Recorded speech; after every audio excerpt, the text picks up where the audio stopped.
Exodus 4, 1 through 2 says, And Moses answered and said, But behold, they will not believe me, nor hearken unto my voice. For they will say, The Lord has not appeared unto thee. And the Lord said unto him, What is that in thy hand? And he said, A rod. In 1978, a movie titled The Wiz, starring Diana Ross. It was a movie about a shy 24-year-old school teacher named Dorothy who lived with her aunt and uncle. One night, Dorothy was cleaning up after dinner when her dog Toto ran outside into a snowstorm. As she was chasing after him, they got caught, swept away by a magical whirlwind. Dorothy and Toto was transported to the city of Oz. There she met Scarecrow, who wanted a brain, Tin Man, who wanted a heart, and Lion, who wanted courage. But all Dorothy wanted to do was go home. However, for them to get what they wanted, they had to see a man called the Wiz. When they finally ventured up on the Wiz, he gave them instructions on how to get everything they wanted. Yet after completing what was told of them to do, they found out that the Wiz was a phony. They were heartbroken and their spirits were down because they felt that they would never receive a brain, a heart, and courage. Dorothy, seeing the hurt in their eyes, made them realize what they had been searching for, that they had had it all along. Then Dorothy thought to herself, however, that she would never make it home. Now, Glinda, who was the good witch in the movie, who was played by Lena Horne, appeared and encouraged her to find her way by searching within and using what she was given. Then Glinda sung a song, If You Believe.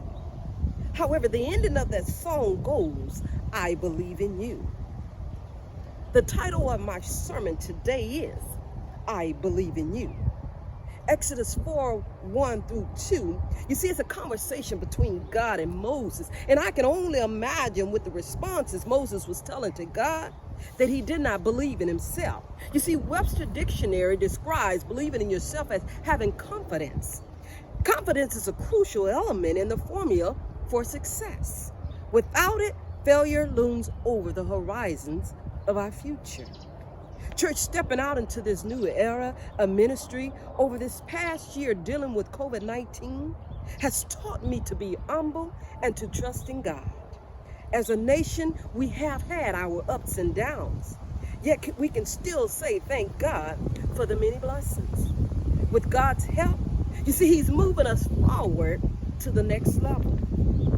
To have confidence is to be sure, unwavering, and undoubting.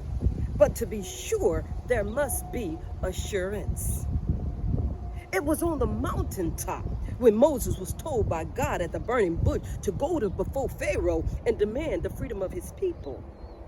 However, Moses was unsure of himself. God told Moses that his people were going through hardship in Egypt, and he wanted Moses to lead them out of Egypt and take them to another land that was flowing with milk and honey. Yet Moses began to make excuses and think of reasons why he should not carry out the commands of God. He complained about not being able to speak well and wondered by what authority he was speaking for. God simply replied, and he said, Answer, I am who I am.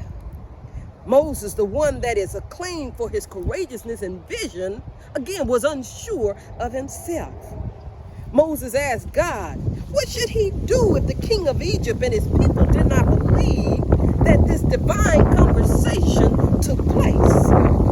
Moses was still unsure about talking to Pharaoh. He even told God that he was not particularly good at speaking. God said that he would be with Moses and help him choose the right words. But that is when God stepped in and asked Moses, Moses, what's in your hand? A rod. The Lord commanded him to go forward and use what he had. I believe God was telling Moses, believe in yourself as I believe in you. Church, we may be far from home, but the love that we feel for each other is greater than COVID-19. Nothing can separate us from the love of God. Distance does not stop us from loving each other. You see, we have a big heart. What is it that God has put in your hand? He has blessed you with a rod. Church, your rod may be your voice. Your rod may be your smile. Your rod may be a word to speak. Your rod may be hope to share. He gave Moses a rod. He have given you a rod. When Moses stepped before Pharaoh, he had his hand on that rod, a rod from God. Confidence to know that God was there. He was Moses' source. He was there to guide Moses. All Moses had to do was believe in himself. He was confident now. He was sure. Church, I challenge you today to discover the nature of the rod in your hands and to use it with confidence.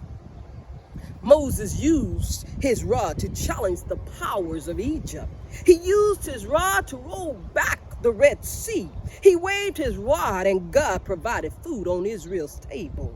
Matthew 19:26 states, with men, this is impossible, but with God, all things are possible. Church, we have been blessed with rods of talent, accuracy of thought, and fire of spirit that God has placed in each of our hands to help us fight off enemies, roll back the waters of opposition, and put bread on our table. But always remember that whatever you accomplish in your life, it does not come from the rod, but rather the force of God behind the rod. Always give him first place in your life. We are going forward in dangerous times. If ever there was a need for confidence and sureness of conviction, it is now. These are the times when the threat to life, limb, and property loom greater than ever before. These are the times when dreams are deferred and dry up like a ripe raisin in the sun. These are the times when the warm, refreshing ideals are frozen by chilling breath of apathy and pessimism. Church, these are troublesome times. Use what God has placed in your hands. As I come to a close, I am reminded of two cockroaches that were full of energy. Each day they would run, jump, and chase after each other while playing. Though they were equally strong, there was a difference. One cockroach was optimistic and always lived in hope, while the other one was pessimistic and lived in despair. One day while playing, both cockroaches fell in a pot of milk. They swam around and tried to hop out, but there was no solid foundation up under their feet. Church, it seemed impossible for the cockroaches to hop out and escape from that pot. After some struggles, the pessimistic cockroach said to himself, it is impossible to hop out. No doubt I am strong, but I cannot swim much longer. I'm already tired. With that in mind, the cockroach became tired, stopped swimming, and gave up. He went down to the bottom of the pot and drowned. On the other hand, the optimistic cockroach kept on struggling, saying to himself, no doubt it seems difficult, but who knows? Maybe some miracle will happen.